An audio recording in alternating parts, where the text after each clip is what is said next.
Oh boy, this is a good one. I had a customer call me and they're pretty hot about something that happened with a house they bought.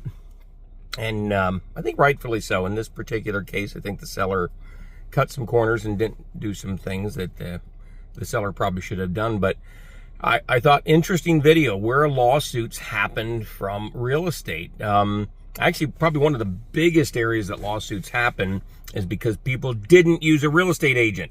Yeah, actually more lawsuits happen with private sales than they do with real estate sales, because we've got, I don't know, I think it's up to a 119-page contract. All right, it's really not that much, but the idea is that it's pretty hard for a buyer not to understand what they're getting into nowadays then. Now, if a seller's not done something properly, like the example I was given there earlier, that's a different story then.